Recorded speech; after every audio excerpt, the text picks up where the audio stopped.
Are you an expat freelancer in Spain thinking how the heck is the tax calendar here? Ever felt like tax deadlines in Spain are a puzzle you just can't crack? No worries, here is your gestor online, and today we will dive into the tax calendar for self-employed and freelancers in Spain together.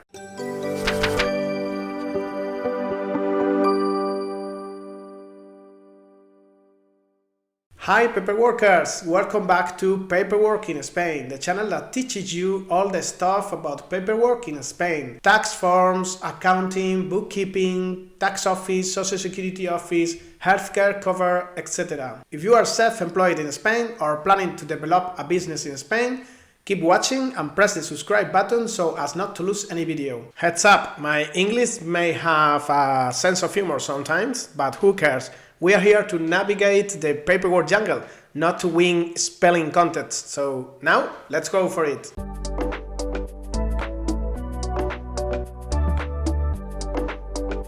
Okay, let's start with... Okay, I've been waiting enough, don't you think? Hi Piper, you're right, sorry. I was about to introduce you right now, I promise. Well, who knows? You should indeed have introduced me in our first video. Well, you're right again. The truth is that I was so excited that I started talking about the new channel and I completely forgotten about you. Piper is our AI assistant and community manager. She will read questions, she will read comments from paperworkers that you drop below, and she will provide useful information during our videos. So thanks for being with us today, Piper. That was a very kind presentation. Thank you, Antonio. Okay, Piper, we don't have time for these formalities, so let's rock. Okay, you don't have to be that rude. The first question is, what is the tax calendar? Okay, thanks for the question. The tax calendar, or calendario del contribuyente, is the one that compiles all the dates throughout the year when the tax obligations must be fulfilled. So freelancers and business owners need to keep this in mind. Still, individuals should also be aware about deadlines like tax return and Model 720, which is crucial for an expat in Spain. The calendar includes all the deadlines for submitting different tax forms. We will include a link on the description box below so you can access to the complete calendar on the tax office website. Within this guide, you will understand it. Antonio, don't forget to mention that the fiscal year in Spain starts on January 1st and ends on December 31st. Right, excellent point, Piper. Unlike other countries, like the UK for example, where the tax calendar goes from April to April, in Spain the tax calendar goes from January to December. Thank you. Next question, please. The next question is, what are the most critical dates? Okay, let's start with the declaration that mainly affect to self-employed or freelancers in Spain, which are the quarterly forms. The quarters are divided into first quarter, January, February and March, second quarter, April, May and June, third quarter, July, August and September, and the fourth quarter is October, November and December. The declarations for the first quarter must be submitted before April 20th. And the most common forms are all these: 111, 115, 130, 131, etc. Hold on a moment. Does every freelancer have to do all these forms every quarter? That's a great question, Piper, but fear not, because precisely on the next video we will provide a resource to know exactly which forms each freelancer has to submit. It depends on their situation and what they do and how they do it, if they have to submit more or fewer forms. That would be very useful for paperworkers. Great.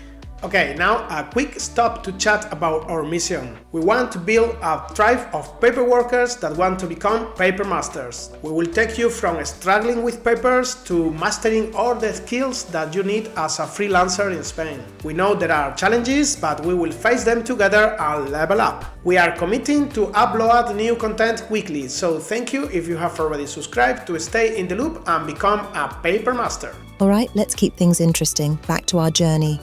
So, are all the quarterly forms due on the 20th of the following month for each quarter?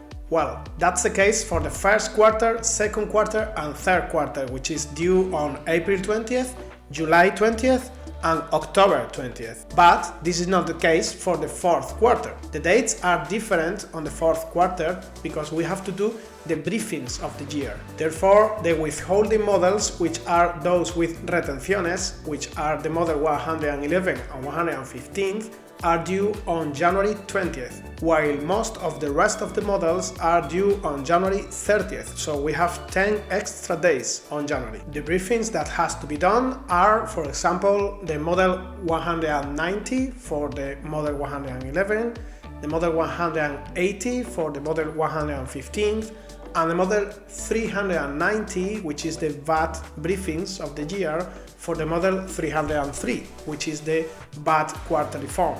But this is too complicated even for an artificial intelligence like me. I need you to explain each model more slowly. Of course, Piper, this is a normal feeling on the first approach to it. The tax calendar can be complicated initially, but within the tax form cycle we will explain each model in detail so you and paper workers will crack it. We want your thoughts, so please comment below of what you think of the tax calendar in Spain. Did you ever miss a deadline for not understanding it properly? Ask about anything you need further explanation, or tell us which topics you'd like us to tackle regarding expats in Spain. This is a joint effort and your input matters. What a lot of tax forms. You Spaniards are crazy. Are there any more? Actually, there are quite a few more, like the model 347, when you have clients or provider with whom you have deal for more than 3,000 euros a year, you have to do a separate declaration for that. This model has to be submitted once a year before ending February. The model 349 for those invoices from Europe, which due the same day that the VAT form, 20th of April, July and October, and the 30th of January. There are also other models that affect to limit liability companies or to non-resident in Spain, but we will talk about them in another video. But for a freelancer in Spain, the mentioned forms are the most important to know. Okay, paperworker, that's all for now. Remember that Paperwork in Spain is here to support you. Explore our website paperwork.ts, where you will see free resources and services. Keep learning in other of our videos, all or until next time, happy paperwork!